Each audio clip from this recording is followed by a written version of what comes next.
every island is its own jurisdiction with its own set of rules. Is it in the European Union? Is it not? Is it an independent country? But the reality is the geography and the vulnerabilities to climate change are the same.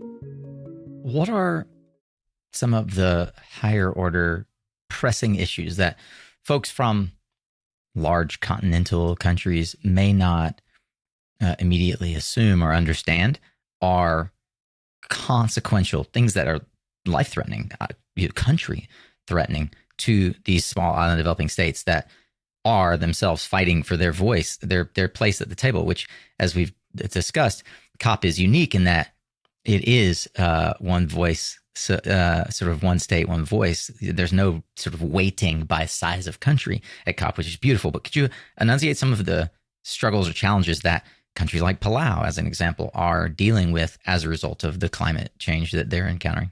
The core issue comes to finance. Who pays for the impacts of climate change? And we'll see a lot about that.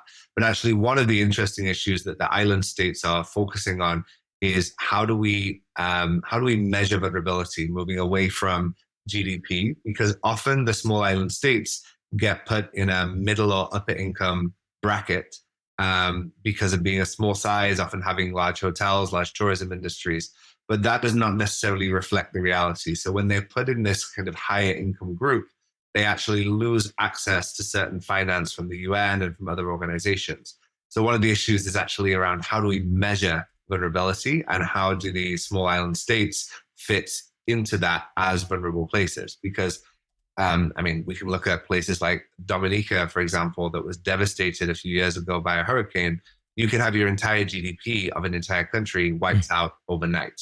And that puts you in a very different vulnerability situation than Florida, which obviously is very vulnerable to hurricanes, but as part of the US has this area behind it that people can go to that can come to its aid. And so when we talk about COP this year, a lot of the small island states and the lower income countries are saying, well, we know that climate change is already happening. I think we've moved beyond this stop climate change idea. We know that climate change is already happening, and it's about limiting the impacts of that and also paying for the adaptations that are necessary for the most vulnerable places. And so a lot of that looks like a transfer of money from the richer polluting countries to poorer countries or more vulnerable countries, including the small island states. Yeah. It's interesting. You mentioned Dominica as an example. And I was thinking there are a lot of small and developing states like Palau that are independent nations. Some of them are a part of sort of greater Polynesia. They have come together to help get more cohesive representation. But how do countries that are historically kind of like Puerto Rico and larger parts of the Caribbean, French Polynesia, principalities of these larger economies, how do they fare with regards to both representation and funding for these events that, we've seen examples in the United States where Puerto Rico's in the news for a couple of days because a big hurricane hits. They get some funding. Thankfully, they and Hawaii get funding when these big kinds of activities happen. Do we see the same kind of support? I'm just curious from your perspective how you might compare and contrast these principalities, as it were, islands that are a part of larger nations versus the ones that are independent. Yeah, so the technical term you're looking for is subnational island jurisdiction. I love it. I knew you would have it. Subnational island jurisdictions. SNIJ, and how they get involved in the process. And clearly, as a part of a larger mainland area, there is a difference in how money flows and different responsibilities there. Actually, a few weeks ago, I was in St. Martin, which was also devastated about 5 years ago by a hurricane.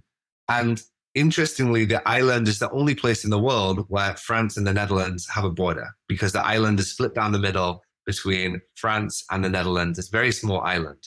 But actually, that gave a really interesting insight to seeing the single island that both sides were equally devastated, and how France and the Netherlands responded alternatively to the hurricane that devastated the island. As far as the French are concerned, Saint Martin is France. It is the same legally as any Right. part of continental European France, Mm. and the citizens there are no different. As far as the Netherlands is concerned, St. Martin is an independent country within the Kingdom of the Netherlands. Oh, wow. Is But that also how they treat Bonaire and Aruba? Aruba, Curacao, and St. Martin are independent countries. Bonaire, Saba, St. Eustatius, the other three small islands, have a slightly different status, which it gets very Okay, back to San Martin. Yeah. but St. Martin but they're Dutch passport, French or Dutch passport holders Right. living on the island. In a way, some people would argue that actually being part of this larger, richer continental country helps the islands when they face a real disaster. They're able to access funding. Many of the islanders there would disagree and say that actually it limits them because they can only look to one place for funding. Just Puerto Rico can only look to mainland US Oh, yeah. How interesting. or assistance, whereas Dominica not only got help from the neighboring islands, from Barbados, from Trinidad, from Jamaica, and also from larger, from Europe, from North America, from South America.